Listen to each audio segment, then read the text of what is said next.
काश कि कोई ऐसा तरीका होता कि हम अपनी मेमोरीज़ में से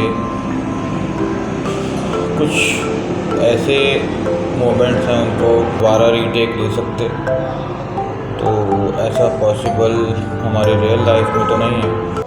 हाँ, मगर हम फ़ोटोशॉप की लाइफ में ज़रूर अपनी हिस्ट्री में जा सकते हैं और जो हमने गलतियाँ की हैं उनको हम इरेज़ कर सकते हैं, उन पे हम रीटेक कर सकते हैं। तो ये कंप्यूटर की दुनिया में पॉसिबल है। अस्सलाम वालेकुम, मेरा नाम उज़ैर है और आज मैं आप लोगों के लिए लेकर आया हूँ फ़ोटोशॉप की क्लास नंबर 14। तो आइए शुरू करते हैं।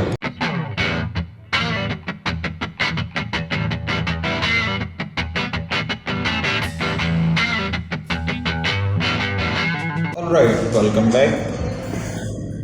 देखिए जी, मैं यहाँ पे इमेज लेके आया हुआ हूँ और यहाँ पे इमेज पे मैं कोई भी काम करने लगूँ, लाइक ब्रश टूल मैं ले लेता हूँ और मैं इसकी हार्डनेस फुल रखता हूँ और इसका फ्लो भी मैं फुल रखता हूँ। अब देखें, रेडियस में थोड़ा सा कम कर लेता हूँ। देखें अब यहाँ पे क्या होता है कि मैं कोई भी लाइन ड्रॉ कर लूँ तो मैं यहाँ से अगर मुझे इन लाइंस को मिटाना है, ऑब्वियसली ये एक ही लेयर पे जो मेरी मेजर लेयर है, जो लॉक इमेज है, इसी के ऊपर मैंने काम किया। अब अगर मुझे इसको अनडू करना है या बैक होना है, मुझे ओरिजिनल इमेज ही देखनी है, तो मैं कंट्रोल Z ही प्रेस करूँगा। एक दफ़ा प्रेस करेंगे तो ये अनडू हो रहा है।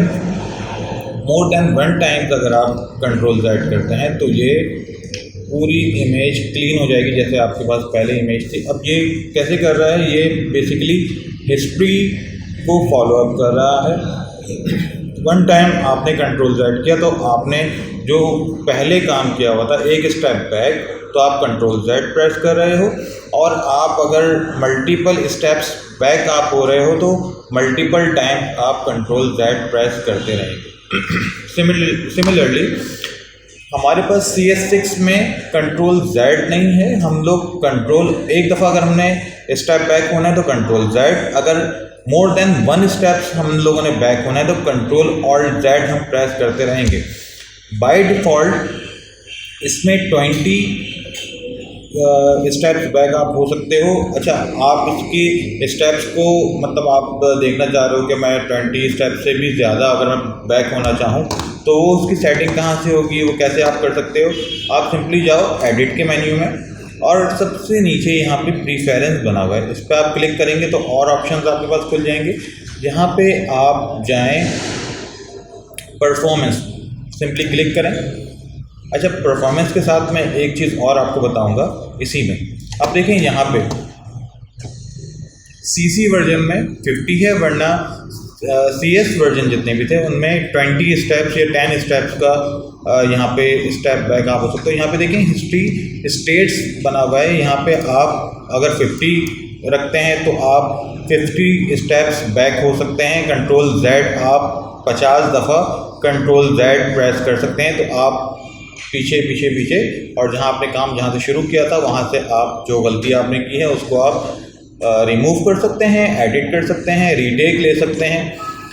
यहाँ से अगर आप इसको बढ़ा दें तो ये बहुत ज़्यादा स्पेस लेगा, आपकी रैम यूटिलाइज़ करेगा, तो आप इसको 50 रहने दें।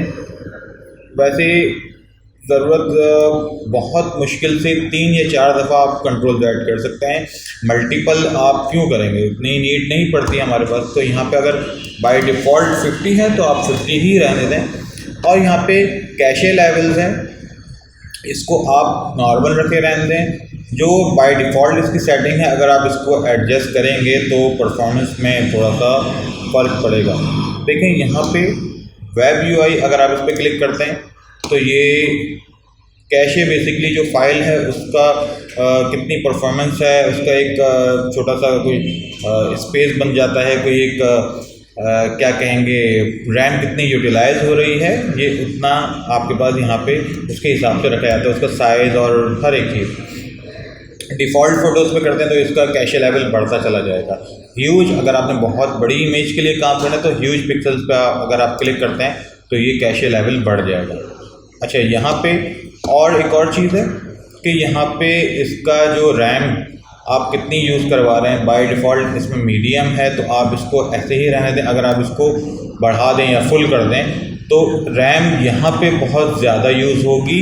बाकी जो सॉफ्टवेयर्स हैं या बाकी और जो एप्लीकेशंस हैं वो यहाँ पे आने के बाद आपने सारी रैम तो फ़ोटोशॉप को दे दी, बाकी चीज़ें आपके पास थोड़ी सी स्टक होना शुरू हो जाएंगी, बाकी सॉफ्टवेयर्स थोड़े से अटक के चलना शुरू हो जाएंगे। तो आई बिलीव कि इसको आप बाय डिफ़ॉल्ट ही रखें। अच्छा, एक चीज़ और मैं आपको बता दूं, CS6 में तो बहुत बार स्क्रैच डिस्क फुल का एक एरर, एक डायलॉग बॉक्स आता है। तो उसको कैसे रिजॉल्व किया जा सकता है, उसको आप ऐसे रिजॉल्व करोगे कि परफॉर्मेंस के नीचे ही देखें स्क्रैच डिस्क का ऑप्शन है, इस पर आप सिंपली क्लिक करें। अब ये देखें यहाँ पे चेक क्या लगा हुआ है, इसमें चेक लगा हुआ है कि मैं लोड डाल रहा हूँ C ड्राइव पे। तो अगर C ड्राइव मेरी फुल हो गई, स्पेस इसमें फुल हो गया, तो ये अभी तो एरर नहीं दे रहा, कुछ टाइम के बाद ये एरर देना शुरू कर देगा स्क्रैच डिस्क फुल। तो मैं इसकी जो यहाँ पे चेक है, मैं C ड्राइव के साथ E ड्राइव और F ड्राइव पे भी फाइल्स को सेव कर सकता हूँ। वहाँ से मैं इसकी परफॉर्मेंस, वहाँ से भी इसको स्टोरेज का ऑप्शन मैं बना रहा हूँ कि कंट्रोल आप वहाँ पे भी रखो।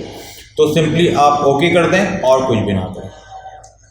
ठीक, अब बात करते हैं, यहाँ पे हिस्ट्री हमने देख ली, अब हम बात करते हैं हिस्ट्री ब्रश टूल। ये क्या करता है देखें, मैं अगर दो तरीके बताता हूँ, दोनों में से जो आपको सही लगे आप उस पर इम्प्लीमेंट कर दीजिएगा, उसको आप पकड़ लीजिएगा और उसकी गांठ बांध लीजिएगा और उसके ही साथ अपने क्या कहेंगे कि उसी की वही गाइडलाइन को लेके आप फॉलो अप करते रहिएगा। मैं सिंपली कंट्रोल A करता हूँ, कंट्रोल C करता हूँ और मैं यहाँ दूसरे इमेज पे आने के बाद कंट्रोल V करता हूँ। तो देखिए इमेज बहुत छोटी है, मैं इसको बहुत ही ह्यूज साइज में रख देता हूँ। यहाँ पे मेरी ओरिजिनल साइज इमेज थी, यहाँ मेरे पास जो पहले इमेज थी। अब देखें इससे पहले इमेज कौन सी थी, ये वाली ना। अब मैं यहाँ पे बैकग्राउंड से आके मैं इस इमेज को कर देता हूँ डिलीट। ठीक, हिस्ट्री ब्रश में आता हूँ और हिस्ट्री ब्रश से मैं इसको करता हूँ ड्रॉ। न्यू लेयर ले लेते हैं ताकि मेरे पास एक ब्लैंक शीट आ जाए। और देखें अब क्या हो रहा है, ये आपके पास पिछली इमेज ड्रॉ करना शुरू कर देगा।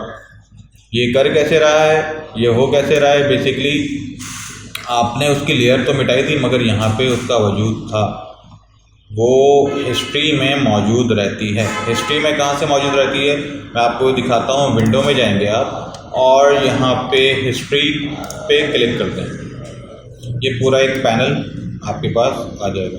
अब इस लेयर के साथ मैंने क्या क्या किया है, क्या क्या नहीं किया, तो ये सब कुछ यहाँ पे आ जाएगा कि मैंने पहले इमेज को ओपन किया, फिर मैंने रेक्टेंगल ड्रॉ किया, फिर मैंने बहुत कुछ पेस्ट किया। ओरिजिनल इमेज चाहिए तो ओरिजिनल इमेज ये थी, मैंने फिर उसके साथ क्या क्या किया वो सब कुछ यहाँ पे आ जाएगा। डिलीट किया, फिर न्यू लेयर ली, सब कुछ यहाँ पे हिस्ट्री में आ रहा है।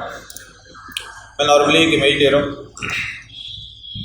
अभी इमेज लेने के बाद आप देखें यहाँ पे कितने मल्टीपल आपने परफॉर्मेंस, आपने मल्टीपल टास्क इसके साथ, इस इमेज के साथ किया है, इस डॉक्यूमेंट के साथ किया है, तो वो सब कुछ हिस्ट्री में आ जाएगा। अब मिसाल के तौर पे मैं ब्रश लेके, नॉर्मल ब्रश लेके मैं सिंपली लिखता हूँ तो ये यहाँ पे आ जाएगा। ये यहाँ पे देखें लिखना शुरू हो गया। अब अगर मैं इसको हिस्ट्री ब्रश के साथ अगर हटाऊँ या अगर 3-4 और क्लिक कर लेते हैं, देखें यहाँ पे ये लेयर बनाता शुरू कर देता है। इस लेयर को आप उस पैनल को उठा के थोड़ा साइड में करें।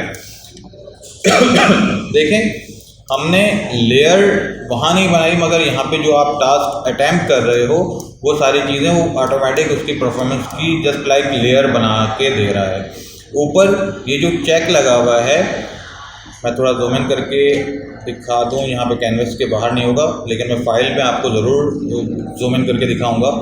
तो यहाँ पे आप अगर इस पर अनचेक करते हैं, दूसरे पे चेक लगाते हैं, तो ये आपके पास ओरिजिनल इमेज दिखा देता है। मैं हिस्ट्री ब्रश टूल लेता हूँ। अब देखें इस पर मैं जहाँ जहाँ ड्रॉप कर रहा हूँ सिंपली क्लिक कर रहा हूँ तो वो मेरे पास इस मास्टर लेयर, ये जो मास्टर इमेज है, इसी को फॉलो अप कर रहा है। तो ये चीज़ थी थोड़ी सी बताने वाली। कंट्रोल Z आपको बताया, कंट्रोल Z के बाद आपको डिस्क्राइब डिस्क फुल बताया, उसके बाद आपको मैंने बताया हिस्ट्री ब्रश टूल, और यहाँ पे आपको मैंने हिस्ट्री ब्रश टूल में उसके मल्टीपल टास्क बताए। तो आई होप आज की क्लास आपको अच्छी लगी होगी। अगर अच्छी लगी है तो प्लीज़ लाइक कीजिए, सब्सक्राइब नहीं किया तो सब्सक्राइब कर दीजिए। अपना बहुत ज़्यादा ख्याल रखिए। अल्लाह हाफ़िज़। Thank you.